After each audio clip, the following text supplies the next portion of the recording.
Hey there, Mama, and welcome back to the Mom's Overcoming Overwhelm podcast, episode number 213. I'm Emily McDermott, and I am here beside you on this journey as we work together to declutter your home, head, and heart. If you feel like you are constantly walking on eggshells, feeling resentful, or nagging your spouse, partner, or kids, then today's episode is for you. I'm talking to Valerie Recore. She's a productivity coach and a certified Fair Play Method Facilitator. If you've never heard of Fair Play before, we talk about it in this episode. Also, it's based upon a book called Fair Play by Eve Rodsky, which I have linked in the show notes today. And Valerie teaches moms how to share the load with their partners and has some really great examples when it comes to the dishwasher or laundry or even tidying up the home.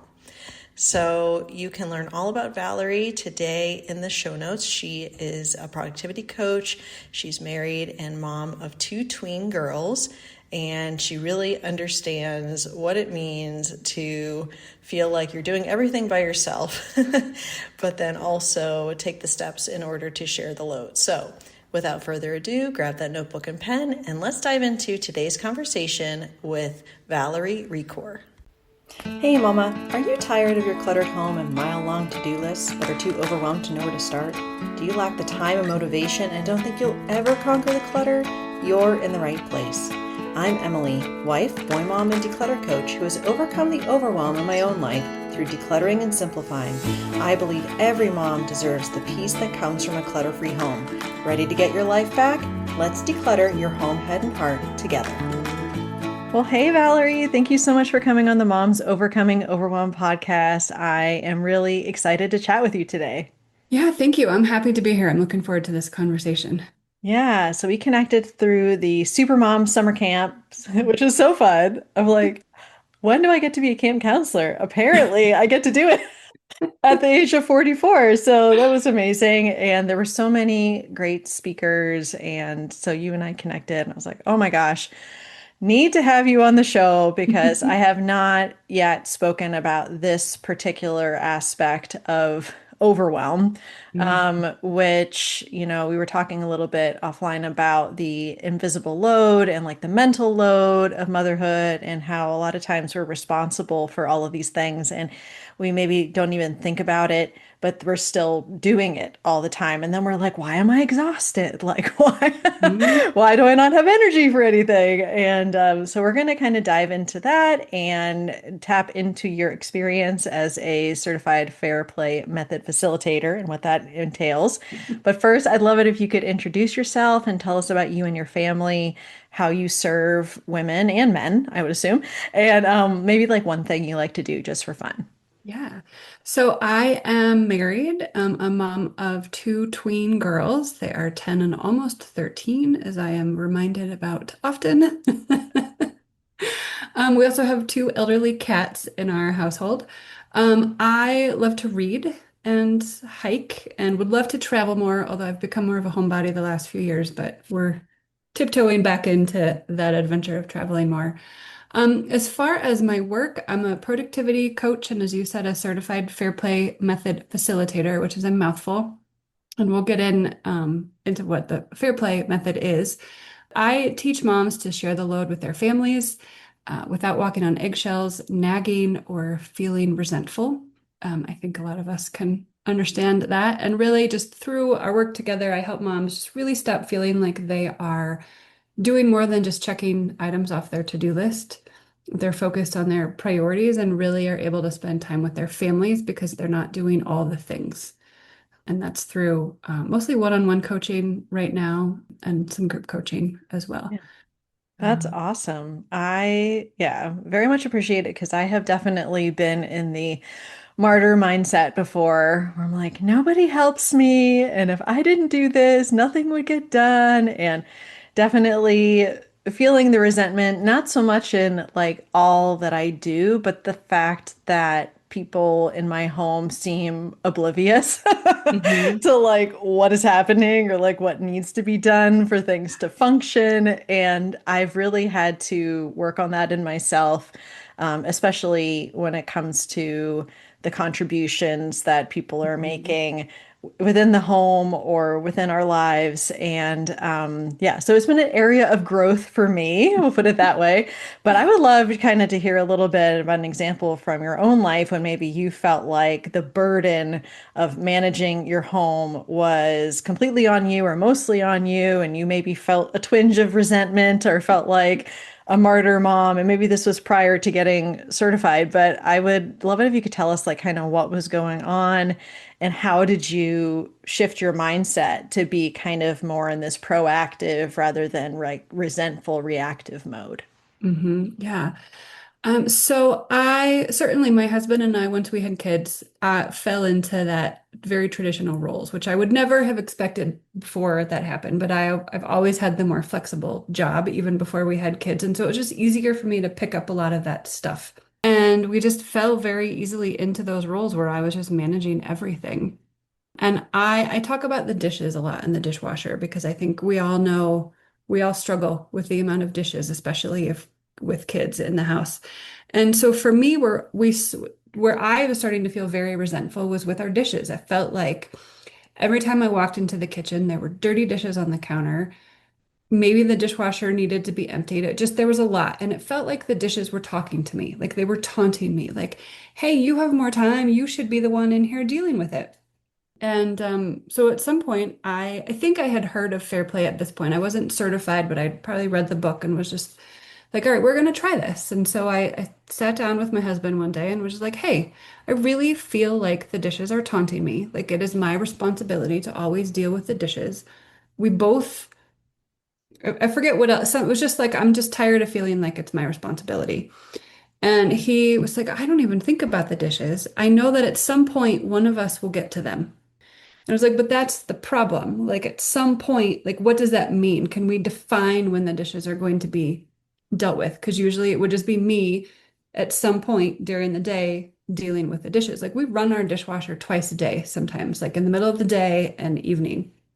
And I was like, this is just not, this isn't working for me. And so we came up with a plan where we trade off once a week. So one of us is in charge of the dishes from Sunday to Saturday, fully in charge. So this week, as we're recording this, it is not my week. It is not my problem to deal with the dishes.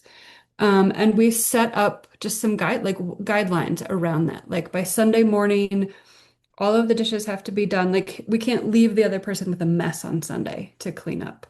You're in charge of hand washing anything that needs to be hand washed, running the dishes, or running the dishwasher, and then making sure the kitchen is clean enough that whoever makes breakfast does not have to clean the kitchen.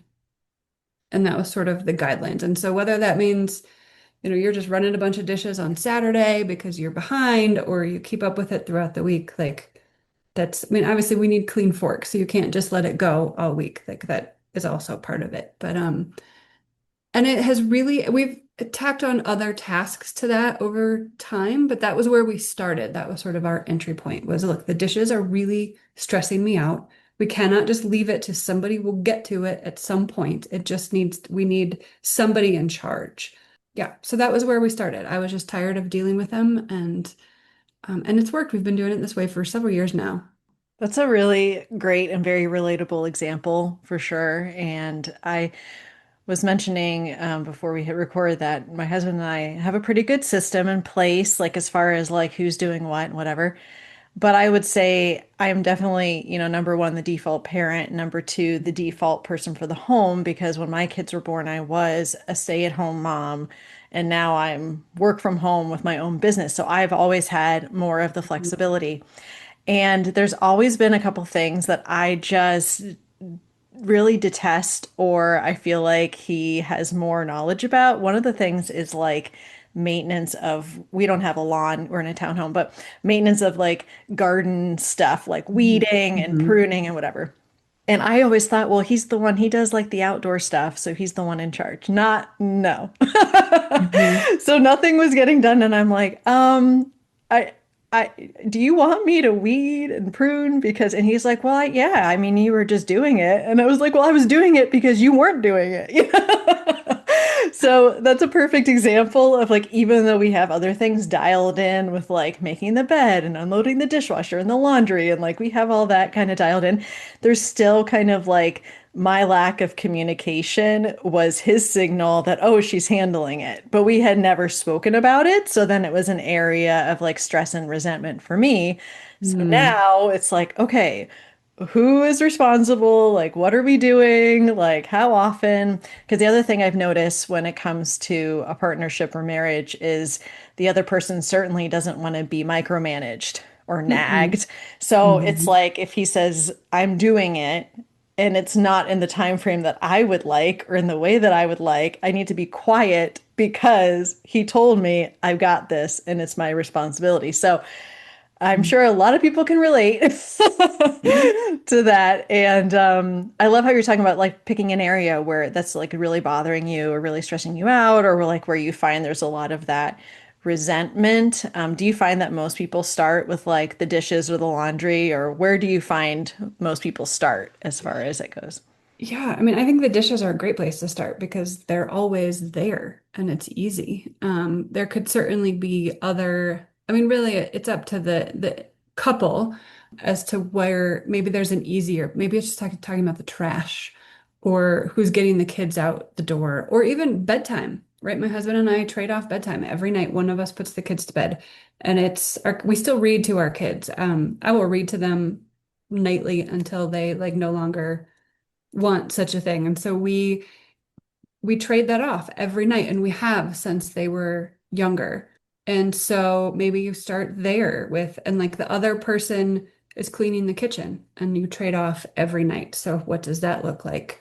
And I think you're onto something when you were talking about how that communication piece and the being quiet, like you know your husband said that. And I think that's one of the biggest kind of hangups that we get to, right? Like we as women have been conditioned that to believe that all this stuff has to be done when we say so on this timeline to this level of cleanliness that society has told us it needs to be, that we now feel like it's so ingrained in us, right? That we're like, oh, it must look this way, that we don't talk about it with anybody else. We either just do it ourselves because that just feels significantly easier, or we nag our partners until they do it. And I remember a time in college, I had a roommate who would redo the bathrooms after my roommate and I, there were three of us. And so he would re-clean the bathrooms after my other roommate and I'd quit cleaning the bathroom. I was like, what's the point? Right? Whereas if the three of us had this method at the time and could sit down and be like, this is how what the standards of cleaning a bathroom are and how often it needs to be done, we might have all done it, right? But at some point I was just like, I'm not going to bother because somebody else is just going to redo it. And so having that communication, it doesn't have to be a long, drawn out, complicated, scary conversation. It's just here's it, and it's like an agreed upon set of values versus this is how I want it done and you need to do it Yeah. that way. So, Yeah, I love yeah. that. I would love it if you could dive in a little bit more for those that aren't familiar about what fair play is. And then you were Mhm. talking about kind of coming up with that standard, Yep. and so kind of talking about sort of the basics of it. Obviously, people can read the book and actually get the resources, but I would just love it if your own words, we can kind of have like a baseline understanding of it. Yeah. So the Fair Play method is based on a book called Fair Play by a woman named Eve Rodsky. It just celebrated its fifth anniversary, I believe. And it's this whole method she designed on how to communicate. The book is written for you and your partner, but you could use it if you're co-parenting. You can use it with roommates. I think it can be a great tool to teach kids heading off to college.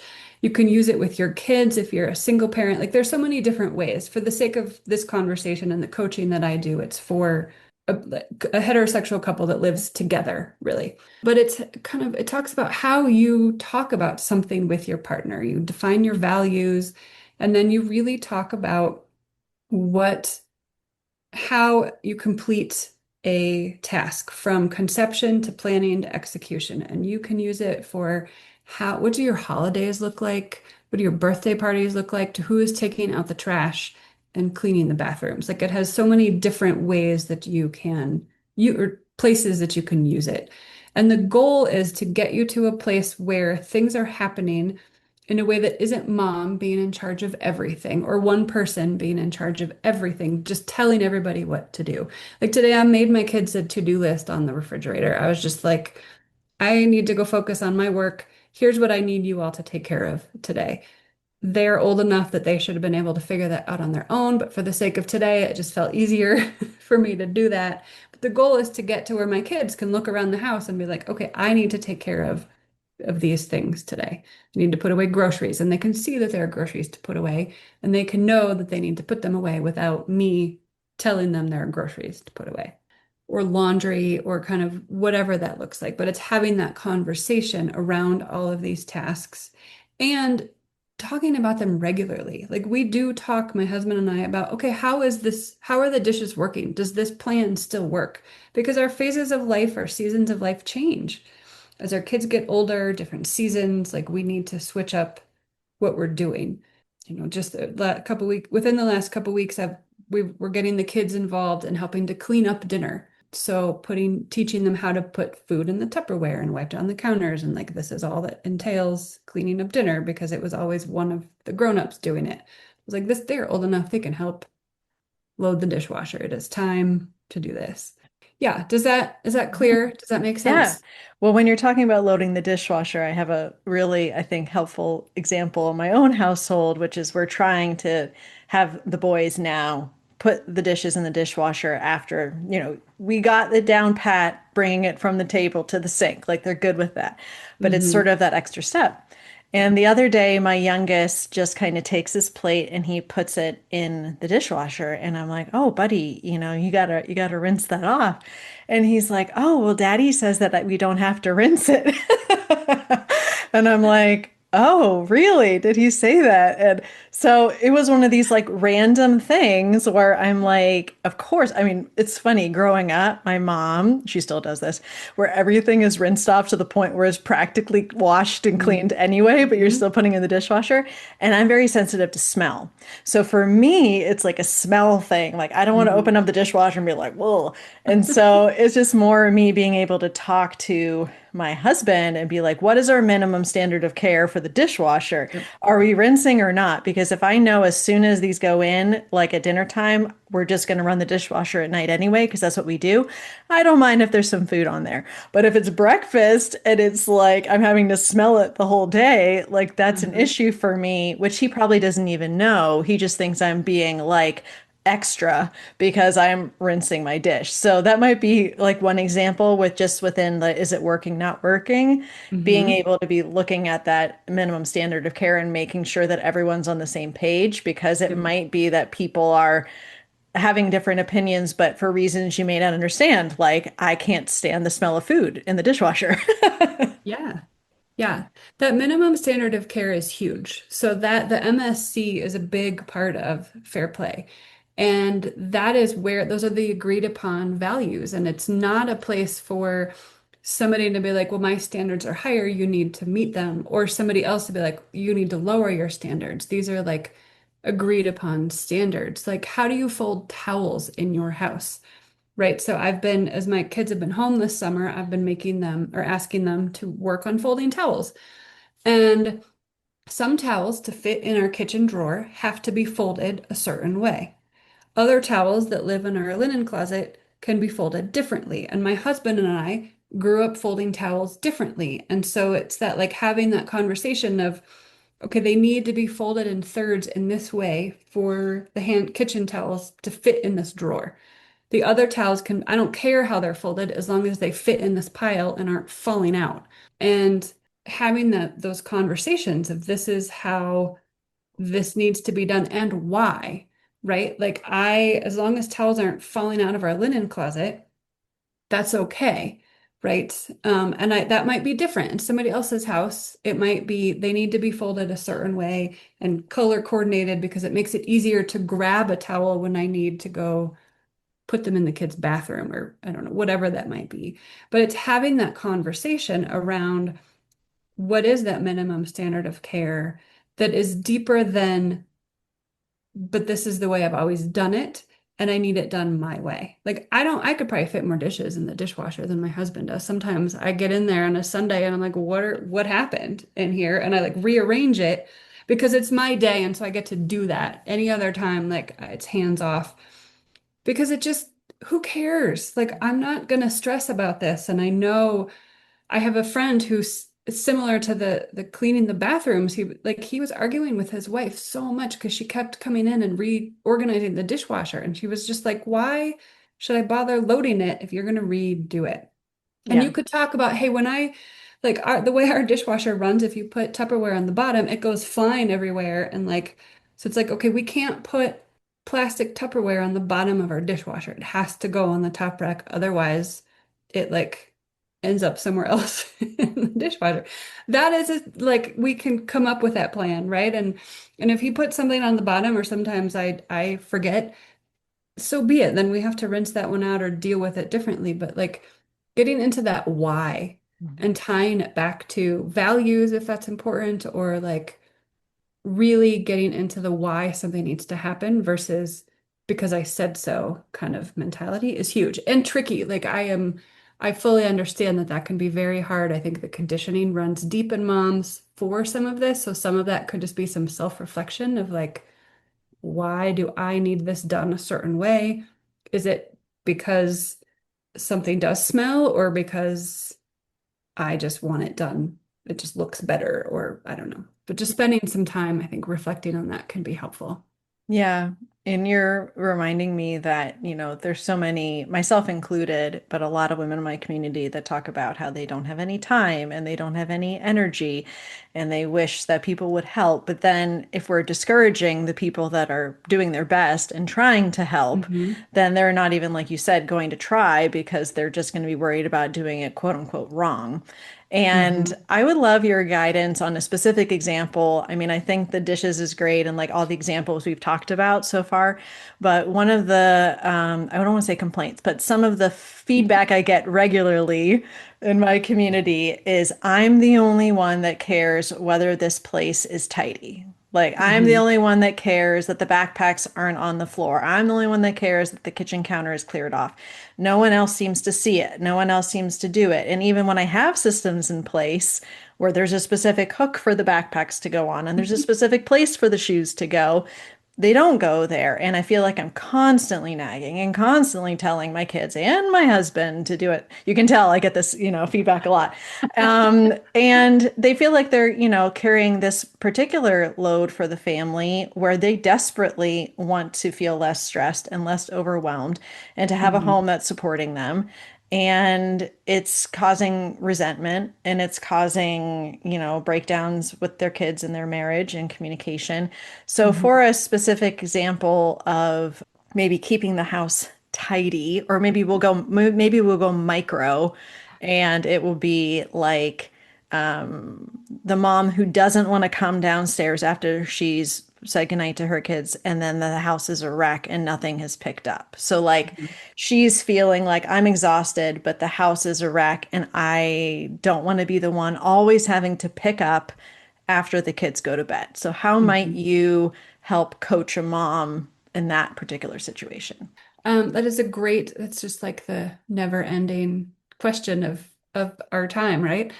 One, it will depend on the age of your kids, but I think even starting really young, I would suggest doing like a nightly cleanup with the family. So this could be after dinner. I would put in, if they're younger, like younger than tweens, although my kids would probably still enjoy some of this, what's called special time, which is not my term, but it's like one-on-one time with your kids. And it's like 5 minutes of just full focus. We're not talking like a huge commitment. One-on-one time with your kids, so maybe 5 minutes per kid, and then a group cleanup. And it could be, I've suggested for clients, like if there's two kids, then each parent takes a kid and then you work on something together. As the kids get older and more independent, it could be everybody just kind of walks around the house. Like, let's start with, please walk around the house and find everything that belongs to you. and put it in its home. And I always have to be specific with my kids of put it in its home because my 10-year-old will just put it on her desk and her desk will just end up like piled high with stuff. And like it has to go take that extra 5 seconds and put it where it belongs and start. And so maybe it's not even like perfect, but getting in, it's like 3 songs, or each person in the household gets to pick one song. And so now you have a playlist of 4 songs. And when that time is over, then we're just done and we're going to carry on with our night. But the house is slightly tidier. You could, similar to how we're getting our kids to help clean up the kitchen. And when the other kid is feeding the cats, and so it's sort of everybody could have like their nightly tasks and it could rotate or it could stay the same. I would suggest rotating it so not one person is only in charge of like loading the dishwasher every night and they start to get resentful because now, they hate this job even though 3 weeks ago it was okay. Maybe there's a checklist of like, here are all of the things that need to happen, and we're going to see how fast we can get through it, or we can rotate through it. And having maybe that conversation at dinner of like, what is the minimum standard of care for the cleanliness of our house? And you could talk about, okay, when there are toys everywhere, we trip on things, and somebody could get really hurt if they fall. Things might get broken. Your favorite toy that's sitting on the floor that gets stepped on might get broken, and that would be really sad. So if we put our toys away, that's better for everybody. And letting go. I had to learn when my kids were younger how to let go of, like, I had bins that were, bins, dolls were supposed to go here and Legos, whatever. And other than the Legos, I had to learn to just let go of if things were in the bin and off the floor, did it matter? And every now and then when I was feeling the need to organize something, I would go through and resort all the bins, but that's because I wanted to and I could take 10 minutes to do it versus getting mad that the kids aren't doing it. Like if the toys are off the floor, does that matter? Because they were little. So, we're getting into the habit of putting stuff away and then we can take it to another level of the right bin. And then hopefully, if you do that every day, like you're kind of keeping things at a minimum. If you're home all summer and you're home with your kids and it just feels easier to do that several times a day, do it. Like, hey, we're gonna eat lunch before lunch. Can we take 10 minutes and see how many things we can pick up? And then go from there. Yeah. And make it fun. Make it a game. Hold up a basket. I used to play like basketball with my kids' laundry, right? I'll hold up the bin and you're gonna throw your socks in here and I'm gonna catch it. And that was like the only way I could get them to put their laundry away because it was fun and Well, I mean, even with my kids, when they were younger, sometimes I would do things like by color, like kind of gamifying it a little bit, like find all the cars that are red and put them in. Like, and Yep. Sean, you find all the ones that are blue. So that might work with kind of like your younger kids. But Hmm. then when it comes to older kids, like my kids are really huge Weird Al fans. We just saw Weird Al in concert, and so they're always asking me like, "Can we listen to Weird Al? Can we listen to Weird Al?" And I'm always like, "I have a headache. Like, please no." But like, okay, when we're cleaning up, we get to listen to 4 Weird Hmm. Al songs, like whatever ones you want, and to make it just a little bit more fun. And I was recently talking to another guest about family values and why it's important to create your family values. So if bringing the point about stepping on a toy or stepping on a Lego, that's like we have a family value of safety, and so we Hmm. can't be safe if we're stepping all over Legos, or we have this family value of teamwork, and so this is why we're going to spend this time kind of doing this all together right now. So I think bringing it back to the values, and then like you said, knowing what that minimum standard is and being okay with like something that might be below your preference, but that it's meeting that standard of like, okay, it's off the floor, and that's good enough for me to be able to feel like I can go to bed tonight and not be thinking about what's going to greet me in the morning when I come Yeah. downstairs. So, yeah, that's really incredibly helpful. I guess my last question would be just like, have you found with the couples that you work with, if there's any like unanticipated roadblocks? Is it just that maybe schedules change, or like if you're going from a summer season and then going into, back to school, and so like schedules are changing? Are there any other like considerations for when things need to be reviewed if there are things that are kind of coming up that might be changing based upon our Hmm. season? I recommend having a weekly check-in. Maybe when you're first starting out, it's daily, every morning over a quick cup of coffee. You're just reviewing the day. Mhm. Because especially with kids, there are going to be the days where like the kids are sick or they have a snow day or they have, something. It's the fair play card is called a glitch in the matrix. And it's just a like something, right? You can have your whole week planned out perfectly and you know that something is going to mess that up. And so Oh, yeah. being able to have that communication with your partner of like, hey, the weather's looking iffy this week. If there is a snow day on Thursday, like, what is that going to mess up? Or in the morning when I'm like, okay, our kid is homesick again, like, we both work from home, which is definitely a luxury. I understand of the like, okay, what meetings do you have versus what do I have so we can make sure our kid is also taken care of, but we're still getting the stuff done that we need to get done. And just being able to, so checking in weekly, I would start with more often as you're getting started, if that feels better to just, and they don't have to be long conversations. Hey, what's going on today? I have it down that you're going to pick the kids up from summer camp. Is that still a possibility? Like, are we still on track for all of this versus, oh no, something came up. I can't go to the grocery store on my way home from picking the kids up and just kind of being able to check in regularly and being prepared, having that flexibility in there, creating that flexibility is helpful. Yeah, and I think also kind of not making assumptions on either side. Mhm. So kind of going over the calendar for the week or like who's doing what, what's dinner looking like, pickups, that kind of thing is just helpful because especially if you are the default parent and you are doing the majority of the drop-offs or the pickups or the getting groceries or like any of these things and something needs to shift, you might think, oh, well, you should obviously know that I have this appointment, so I can't do this, but no, just even if you have a shared calendar based upon my personal experience, just like being able to have that extra layer of communication. Hey, just want to make sure, is it okay if you do the camp drop off because of XYZ? And then Yeah. 99% of the time you'll likely, oh yeah, that's fine. And it's just more having that communication in advance so it's not like this unspoken what I have found for myself, it's like the unspoken stuff. I'm like, well, why doesn't he notice, or like why isn't this just sort of a natural thing that's on Hmm. his radar? And I have to remember he's not the one that is primarily the one that's been doing it all of Right. this time, and kind of having that grace. Just one final example I would say is like packing for the kids. Like since they were born, I have been the one for every single trip that they've ever gone on and every vacation. I'm packing the suitcases, I'm packing the clothes, I'm packing all of this stuff. And if I'm ever like, hey, honey, can you pack for the kids? And he's like, I don't know how to do that. I would be like, well, what do you mean? You just do this and do that. But yeah, he's never done it. So just being able to have some of that hand over hand and like patience and not being like, well, he should know what the kids have for snacks. Like he should Yeah. know. So I feel like that's really important not to have these assumptions and kind of like, especially as you're getting started, having like over communicating a little bit. Absolutely. Yes, absolutely over communicating.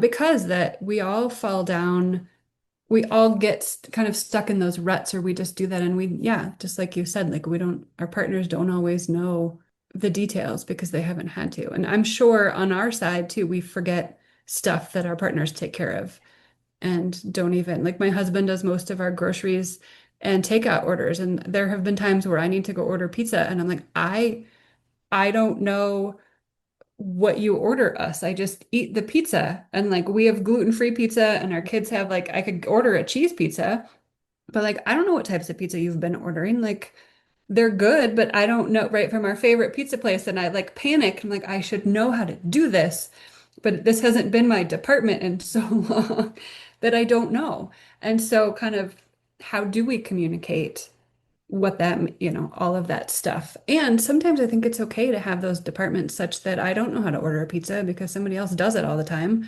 And if I truly have to figure it out, I will figure it out. But also, like, I don't have to know all the things. Yeah. And I feel like we feel like that is a thing we have to do. Like, I have to be able to take care of all of this, but I don't really. Somebody else can order the pizza. And we'll be okay. Yeah, I always tell myself like it was more when I was first pregnant and about to go on maternity leave for my job. I'm like, my best possible thing is that I am completely replaceable. Like I have Mhm. made it so that everyone knows what I do and everyone understands it. And Yep. so if I'm leaving for maternity leave or I'm a mom wanting to go on a girls trip or whatever, like I'm completely replaceable. Right. Not Yeah. not in a morbid way, but just I think it's really important, like you said, just kind of like not making any assumptions and having more of that communication. And I know that you have this really cool playbook, the Fair Play Conversation Starter Playbook. Can you tell us about that? And then also where people can connect with you if they want to learn more or work with you. Yeah. So this playbook and this conversation starter is just really helping you, similar to what we've talked about today. Like, how do you have that first conversation? How do you really just get started and not a like, let's overhaul everything, but let's take one small step to start to change things, and then you can layer on more down the road. So that is a great place to start. And then from there, I we can take that up a notch to some paid calls to just really help you into like implement one task. You can find me on Instagram at Stride Productivity. And then if you sign up for this playbook starter, I'm sure I'm getting the words all confused now, the conversation starter, you'll end up on my newsletter where I talk about all of this stuff in detail and share stories and just kind of get more into the nitty-gritty and have valuable resources in there as well. Wonderful. Okay, great. Well, I will link to that in the show notes. And thank you so much, Valerie, for being on the show. This was helpful. I always feel like when I'm chatting with someone in an area with expertise that I do not have, I'm always like, I got a free therapy session. Thank you. So thank you so much for letting me also give some of these very relatable examples. Mhm. And I really appreciate you coming on the show. Yeah, thank you for having me. Hey, Mama, thanks so much for listening. If you enjoyed today's show, could you please share this episode with another mom who is feeling overwhelmed? Also, it would mean the world to me if you could leave a 5-star written review wherever you listen to your podcast. Finally, if you would like more support, come on over to our free Facebook group, tinyurl.com/moms overcoming overwhelm. Can't wait to connect with you soon.